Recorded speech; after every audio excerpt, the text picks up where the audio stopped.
여러분 안녕하세요. 저는 유지호입니다. 올해 58 새벽 청소 일을 하며 살아가고 있습니다. 오늘 여러분께 들려드릴 이야기는 제 조카 한수아 이야기입니다. 얼마 전에 있었던 일인데 지금 생각해도 가슴이 답답해지는 그런 일이었어요. 그날 수아에게서 전화가 왔습니다. 삼촌, 부탁이 있어요. 며칠간 혜원이 좀 봐주실 수 있나요? 야간 근무가 계속 있어서요. 수아는 간호사입니다. 성실하고 착한 아이죠. 저한테는 형님의 외동딸이에요. 형님이 일찍 돌아가셔서 제가 아버지처럼 키웠거든요. 그런 수아가 부탁한다면 당연히 들어줘야죠. 아침 일찍 수아네 집으로 갔습니다. 신축 아파트 20층이었어요. 초인종을 누르니 문이 열렸는데 수아 얼굴이 너무 해쓱해 보였어요. 삼촌, 와주셔서 고마워요. 하는데 목소리에 힘이 없더라고요. 그때 안에서 남자 목소리가 들렸습니다. 누구세요? 수아 남편 강도윤이었습니다. 처음 만나는 거였어요.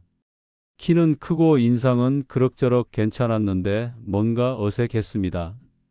아, 삼촌이시군요. 고생 많으세요. 말투는 분명 공손했어요. 하지만 눈빛이 참 차가웠습니다.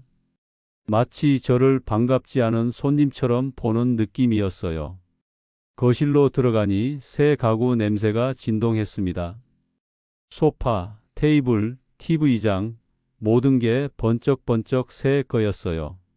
그런데 이상하게 집 분위기는 차가웠습니다. 뭐라고 표현하기 어려운 그런 싸늘함이 있었어요. 보통 새 집은 설레고 따뜻한 기분이 드는데 말이죠. 그때 5살 혜원이가 달려와서 제 손을 꽉 잡았습니다. 할아버지 하면서요. 아, 그 작은 손에 온기라니. 정말 따뜻했어요. 그 순간 느꼈습니다. 이 집에서 진짜 살아있는 건 이 아이뿐이구나 하고 말이에요. 수아는 짐을 챙기며 말했습니다. 삼촌, 혜원이 밥은 냉장고에 다 준비해 뒀어요. 간식도 있고요. 도윤 오빠가 집에 있으니까 크게 걱정은 안 하셔도 돼요. 그런데 그 도윤이라는 사람, 수아가 나가자마자 서재로 들어가더니 문을 딱 닫아버렸어요. 인사도 없이 말이죠. 혜원이가 제 손을 잡고 집 구경을 시켜줬습니다. 할아버지, 여기가 내 방이야. 여기가 엄마 아빠 방이야. 그러면서 서재 앞에서 목소리를 낮췄어요. 여기는 아빠 방인데 들어가면 안 돼. 5살짜리가 왜 그런 걸 알까요? 뭔가 이상했어요. 저녁 시간이 되어서 밥상을 차렸습니다. 혜원이는 잘 먹었는데 도윤은 늦게 나와서 묵묵히 숟가락만 들었어요. 대화라고 할 만한 게 없었습니다. 그냥 젓가락 소리, 그릇 부딪히는 소리만 들렸어요. 도윤 씨는 어떤 일 하세요? 제가 물어봤더니 중고차 플랫폼 영업합니다. 온라인으로요? 짧게 대답하더군요. 더 이상 말을 안 하니까 저도 입을 다물 수밖에 없었어요. 혜원이가 아빠, 같이 놀아줘 하니까 도윤이 아빠 바빠.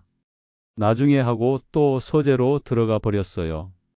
아이 표정이 시무룩해지는 게 보였습니다. 제가 할아버지랑 놀자 했더니 금세 밝아지더라고요. 그래도 애는 순수해요. 밤이 되니 집이 더 조용해졌습니다. 혜원이를 재우고 거실에 앉아 있는데 정말 이상한 기분이 들었어요. 새 집, 새 가구, 그런데 왜 이렇게 차가울까? 마치 사람이 살지 않는 집 같았어요. 아니, 정확히는 마음이 떠난 집 같았달까요? 그때 문득 깨달았습니다. 수아 얼굴이 왜 그렇게 해쓱했는지, 혜원이가 왜 아빠 서재에 들어가면 안 된다고 했는지, 뭔가 이 집에는 보이지 않는 금이 가 있구나 하고 말이에요. 그리고 그 금이 점점 벌어지고 있구나 싶었습니다. 여러분, 가족이라는 게 참 어려운 것 같아요.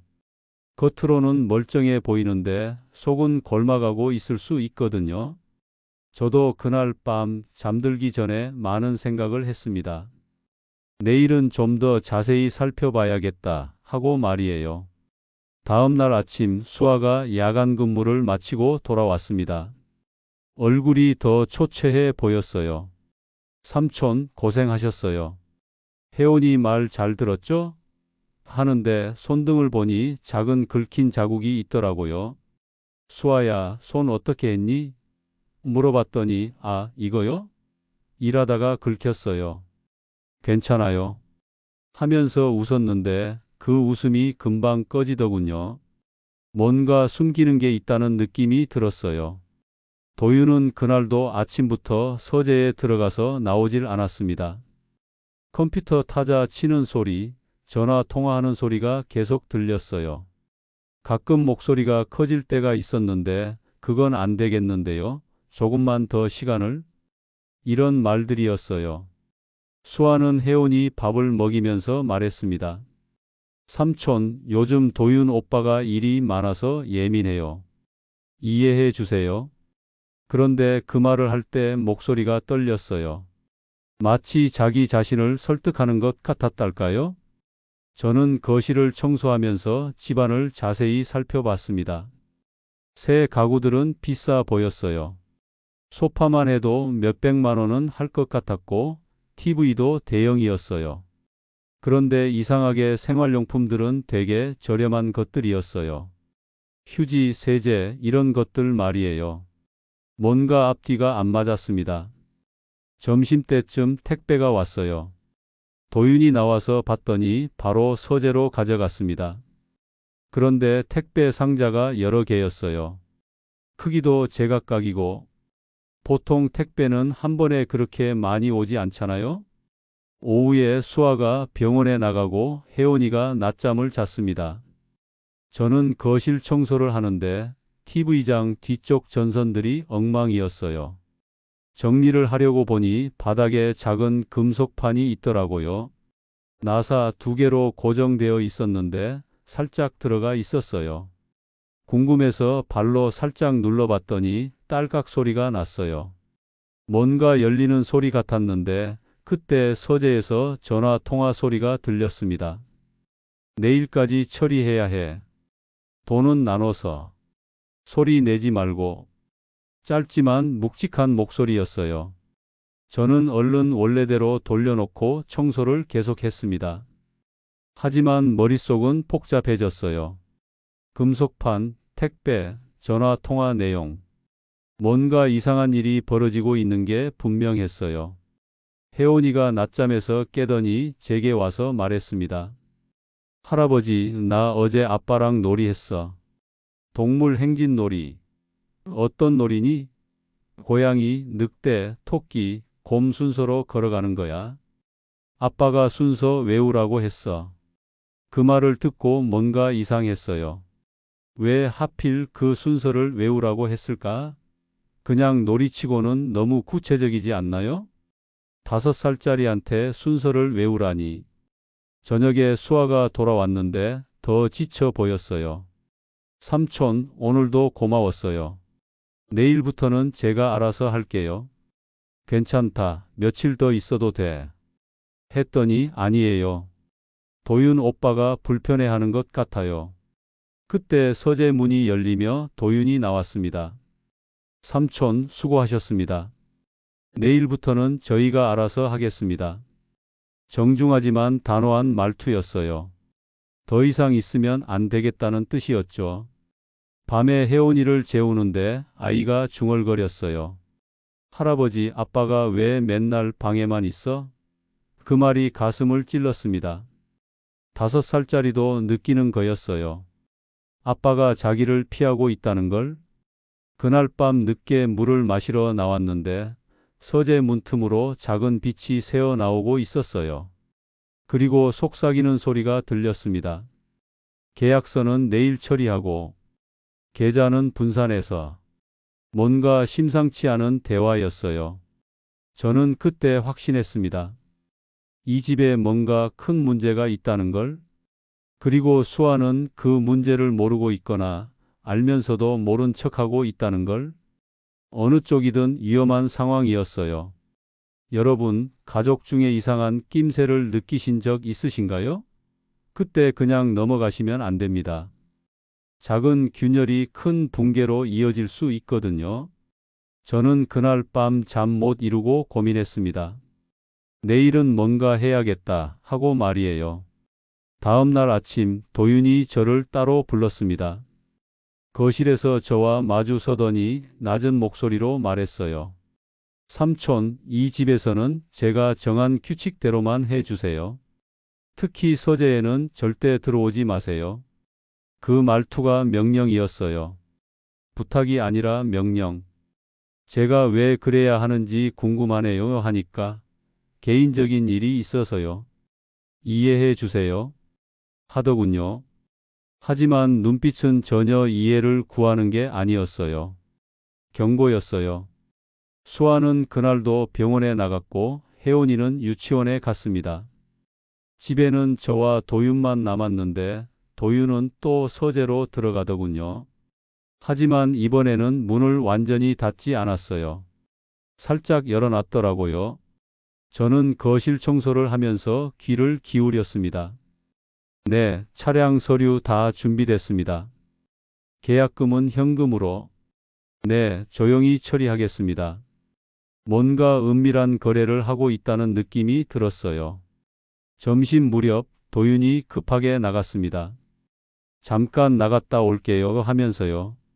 저는 그 기회를 놓칠 수 없었어요. 어제 봤던 그 금속판을 다시 살펴보기로 했습니다.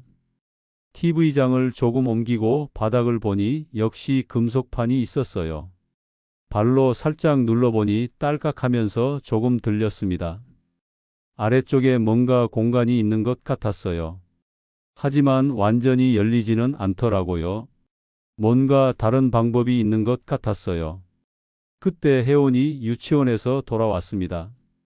할아버지, 오늘 동물 그리기 했어. 하면서 그림을 보여줬어요.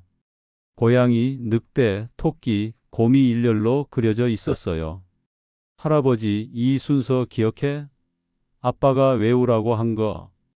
그 순간 번개 같은 생각이 들었어요.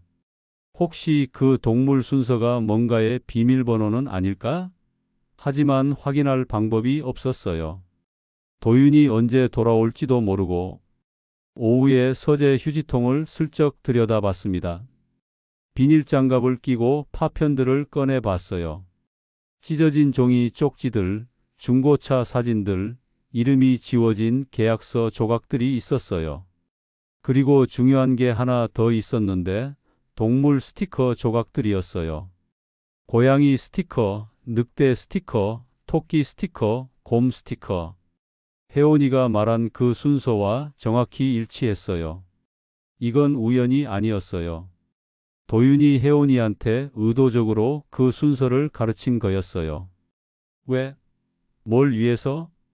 그때 현관에서 비밀번호 누르는 소리가 들렸어요. 도윤이 돌아온 거였어요. 저는 황급히 휴지통을 원래대로 돌려놓고 거실로 나왔습니다. 도윤이 들어오더니 저를 쳐다봤어요. 삼촌, 뭐 하고 계셨어요? 청소하고 있었어. 아, 그러셨군요. 하더니 서재 쪽을 힐끗 봤어요. 뭔가 의심하는 눈치였어요. 그날 저녁 도윤이 제 앞에 섰습니다. 삼촌, 혹시 제 방에 들어가셨나요? 아니요, 왜요? 그냥요. 그런데 앞으로는 정말 들어가지 마세요.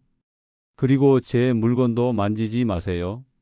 그 말투가 완전히 달라졌어요. 처음에는 그래도 예의를 지켰는데 이제는 대놓고 경계하는 거였어요. 남의 집 물건 함부로 만지면 곤란합니다. 하는데 거의 위협에 가까웠어요. 밤에 수아가 돌아왔는데 표정이 더 어두워졌어요. 저와 둘이 있을 때 떨리는 목소리로 말했습니다. 삼촌, 도윤 오빠가 요즘 많이 예민해요. 사업이 잘 안 되나 봐요. 빚도 좀 있다고 하고. 빚이 얼마나? 정확히는 모르겠어요. 말을 안 해주거든요. 그냥 걱정하지 말라고만 하고. 수아 목소리에서 불안함이 느껴졌어요. 분명히 뭔가 더 큰 문제가 있는 거였어요. 저는 짧게 대답했습니다. 수아야, 빚 때문에 그러는 거라면 일이 더 빨라질 수도 있어. 무슨 말씀이세요? 그냥 하는 말이야. 조심하라는 뜻이고. 그날 밤 저는 결심했어요. 더 이상 가만히 있을 수 없겠다고. 뭔가 위험한 일이 벌어지고 있고 수아와 혜원이가 그 위험에 노출되어 있다고. 내일은 반드시 진실을 밝혀내겠다고. 여러분도 가족 중에 이상한 일이 벌어진다면 절대 그냥 넘어가지 마세요. 작은 의심이 큰 재앙을 막을 수 있습니다. 저는 그날 밤 거의 잠을 못 잤어요. 계속 무슨 일이 일어날지 걱정됐거든요. 새벽 3시쯤이었어요. 잠이 안 와서 뒤척이고 있는데 서재에서 불빛이 새어 나오는 게 보였어요. 조심스럽게 문 쪽으로 가서 살펴봤더니 도윤이 뭔가 하고 있었어요. 거실 한쪽 바닥, 제가 어제 봤던 그 금속판을 열고 있더라고요. 어떻게 여는지 자세히 봤더니 작은 다이얼이 4개 있었어요. 도윤이 뭔가 순서대로 누르니까 딸깍 소리와 함께 얇은 서랍이 올라왔어요. 그 안에서 검은 가방, 서류 뭉치, 외장 하드, 휴대폰 여러 대를 꺼내더라고요. 그리고 사진을 찍고 누군가에게 전화를 걸었습니다. 차는 내일 넘기고 계약금은 오늘 안에 처리해. 서류는 다 준비됐어. 완전히 불법적인 일을 하고 있는 거였어요. 중고차 사기나 보이스피싱 같은 거 말이에요. 제 추측이 맞았던 거죠. 도윤이 그 물건들을 다시 서랍에 넣고 방으로 들어가자 저는 결심했어요. 혼자서는 이걸 막을 수 없겠다고. 그래서 제가 아는 형사님께 전화를 드렸어요. 김아린 형사님이에요. 예전에 우리 동네에서 사건이 있을 때 도움을 받은 적이 있거든요. 형사님, 급한 일이 있는데요. 새벽이었지만 바로 받아주셨어요. 저는 그동안 본 것, 들은 것, 찾은 흔적들을 차근차근 설명했어요. 금속판, 동물 순서, 휴지통 속 서류 조각들, 새벽에 본 불법 거래 현장까지. 할인 형사님이 심각하게 들어주셨어요. 유 씨, 그거 완전히 조직적인 사기 같은데요. 지금 당장 증거를 확보해야 해요. 영장 신청할게요. 그렇게 해서 오전에 수사관들이 오기로 했어요. 혜원이가 일어나서 할아버지 같이 놀아요 하더라고요. 그때 저는 기가 막힌 아이디어가 떠올랐어요. 혜원아, 동물 행진놀이 다시 할까? 순서가 뭐였지? 혜원이가 손가락으로 탁탁 가리키며 말했어요. 고양이, 늑대, 토끼, 곰. 바로 그거였어요. 저는 거실 바닥 금속판 옆에 있는 작은 다이얼들을 그 순서대로 눌러봤어요. 고양이 마이너스 첫 번째, 늑대 마이너스 두 번째, 토끼 마이너스 세 번째, 곰 마이너스 네 번째. 딸깍 마이너스 하면서 서랍이 올라왔어요. 혜원이가 우와, 신기해 하면서 박수를 쳤어요. 그때 마침 할인 형사님과 수사관들이 도착했어요. 영장을 들고 와서 수색 영장입니다 하니까 도윤이 변호사 부르겠습니다 하면서 버텼어요. 하지만 이미 늦었어요. 할인 형사님이 서랍 속 서류들을 펼쳐보더니 이거 완전히 조직적인 범죄네요. 전세 보증금 돌려막기, 허위 매물 계약서, 대포폰까지. 피해자 명단도 다 있어요. 서랍 깊숙이 보니까 파란 테이프가 감긴 USB, 빨간 스티커가 붙은 계약 봉투, 노란 메모 묶음, 초록 봉투에 현금까지 있었어요. 각각 색깔로 구분해서 정리한 거였어요. 정말 치밀하게 범죄를 저지르고 있었던 거죠. 도윤 얼굴에서 피가 가셨어요. 이건 일이라니까요. 사업이에요. 하면서 발뺌했지만 증거가 너무 명확했어요. 할인 형사님이 차갑게 말했어요. 일이 아니라 범죄입니다. 수십 명이 피해를 봤네요. 보증금만 해도 수억 원이에요. 그 말을 듣는 순간 저는 소름이 돋았어요. 수아는 전혀 모르고 있었을 텐데 혜원이가 할아버지, 아빠 왜 저래? 하고 물어봤어요. 어떻게 설명해야 할지 막막했어요. 5살짜리한테 아빠가 나쁜 일을 했다고 어떻게 말할 수 있겠어요? 도윤이 수갑을 차면서도 내가 뭘 잘못했다는 거야? 사업하는 거잖아. 하고 소리쳤어요. 끝까지 인정하지 않더라고요. 그런 사람들이 있어요. 자기가 하는 일이 범죄라는 걸 인정하지 않는 사람들. 수사관들이 증거품들을 모두 압수하고 도윤을 연행해 갔어요. 그때 수아가 병원에서 급히 돌아왔어요. 집 앞에 경찰차가 서 있고 이웃들이 구경하고 있는 걸 보고 깜짝 놀랐죠. 삼촌, 무슨 일이에요? 도윤 오빠는 어디 갔어요? 수아가 떨리는 목소리로 물었어요. 저는 차근차근 설명했어요. 도윤이 어떤 일을 하고 있었는지, 얼마나 많은 사람들이 피해를 봤는지. 수아는 처음에는 믿지 않으려 했어요. 그럴 리 없어요. 도윤 오빠는 그런 사람이 아니에요. 하지만 할인 형사님이 보여준 증거들을 보고 나서는 주저앉아서 울기 시작했어요. 혜원이가 엄마가 우는 걸 보고 엄마 왜 울어? 하면서 안아줬어요. 그 모습을 보니 가슴이 미어지더라고요. 이 어린아이가 무슨 죄가 있다고 이런 일을 겪어야 하나 싶어서요. 그날 저녁 집은 완전히 뒤바뀌었어요. 경찰이 수색하느라 여기저기 어지럽혀져 있었고 도윤이 없으니 썰렁하기도 했어요. 수아는 혜원이를 재우고 와서 저와 둘이 앉았어요. 삼촌, 저 정말 몰랐어요. 사업한다고만 했지 이런 일인지는. 수아가 눈물을 흘리며 말했어요. 알았다면 절대 가만히 있지 않았을 거예요. 저는 수아 어깨에 손을 올리고 말했어요. 수아야, 내 잘못이 아니야. 하지만 이제부터가 중요해. 잘못을 바로 잡아야 해. 어떻게요? 피해자들에게 사과하고 할 수 있는 만큼 보상해야지. 여러분, 가족 중 누군가가 잘못을 저질렀을 때 가장 중요한 건 회피가 아니라 책임감이에요. 모른 척하고 넘어가면 문제는 더 커집니다. 용기를 내서 바로 잡아야 해요. 도윤이 연행된 지 일주일이 지났어요. 수아는 매일 울었지만 해야 할 일은 했어요. 할인 형사님이 알려준 피해자 명단을 보고 한 분 한 분께 전화를 드렸어요. 안녕하세요. 강도윤의 아내입니다. 저희 남편이 저지른 일로 피해를 입으셨는데 정말 죄송합니다. 첫 마디부터 목이 메었어요. 상대방은 당연히 화를 내셨죠. 미안하다고 해서 끝날 일이냐? 돈은 언제 돌려받을 수 있는 거냐? 수아는 그런 말들을 다 들었어요. 욕을 먹어도 위협을 받아도 끝까지 전화를 받았어요.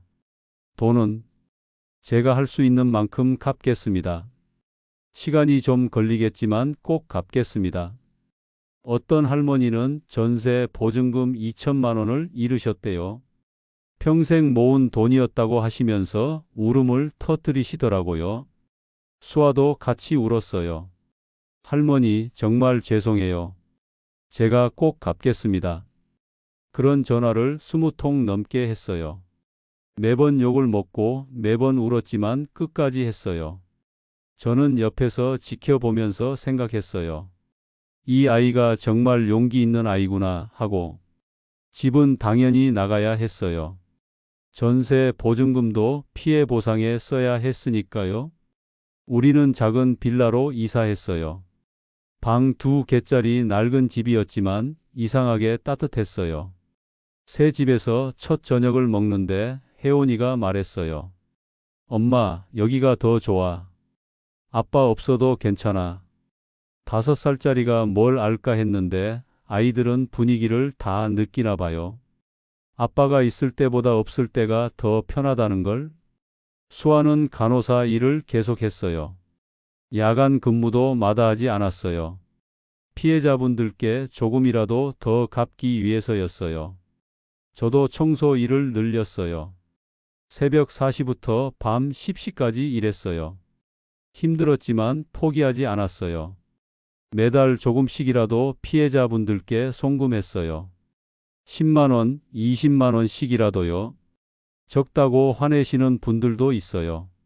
하지만 계속 보내드릴 거예요. 수아가 말했어요.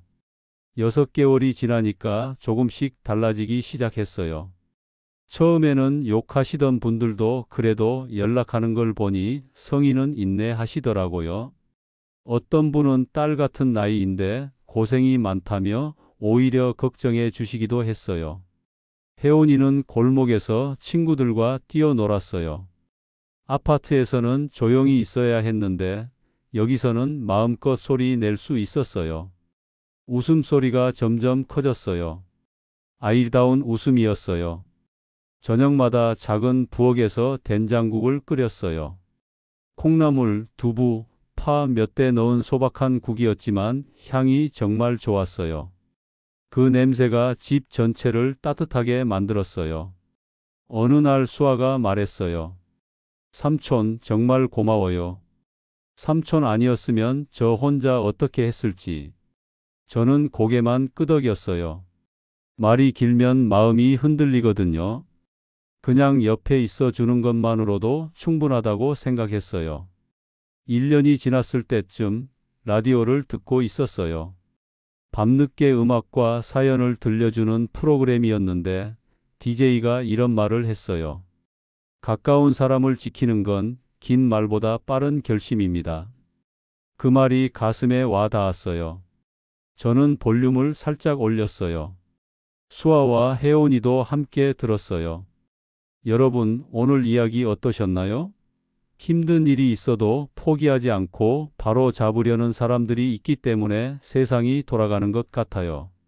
마음에 불을 켤 사람이 떠오르면 지금 당장 연락해 보세요. DJ가 계속해서 말했어요. 그리고 이런 이야기가 힘이 되셨다면 구독과 좋아요 잊지 마세요. 주변 분들에게도 꼭 나눠주시고요. 누군가에게는 이런 한 편의 이야기가 구조 신호가 될 수 있습니다. 그때 작은 부엌의 불빛이 창문에 비쳤어요. 오렌지색 따뜻한 빛이었어요. 우리 세 명은 그 불빛 아래에서 소박한 저녁을 먹었어요. 말은 많지 않았지만 숨은 깊었어요. 평화로웠어요. 지금도 그 작은 부엌에서 저녁을 먹어요. 수아는 여전히 피해자분들께 조금씩 돈을 보내드려요. 아직 다 갚지는 못했지만 포기하지 않고 있어요. 혜원이는 초등학교에 들어갔어요. 밝고 건강하게 자라고 있어요. 여러분, 살면서 큰 실수를 하거나 어려운 일을 겪을 때가 있어요. 그럴 때 중요한 건 도망치지 않는 거예요. 책임을 지고 조금씩이라도 바로 잡으려고 노력하는 거예요. 그러면 언젠가는 다시 일어설 수 있어요. 작은 부엌의 불빛처럼 소박하지만 따뜻한 삶을 살 수 있어요. 그게 제가 이 이야기를 통해 여러분께 전하고 싶은 말입니다. 오늘도 우리는 살아가고 있어요. 그것만으로도 충분히 소중해요. 시청해 주셔서 감사합니다. 구독과 좋아요, 그리고 주변 분들과의 공유 부탁드려요. 다음에도 좋은 이야기로 찾아뵙겠습니다.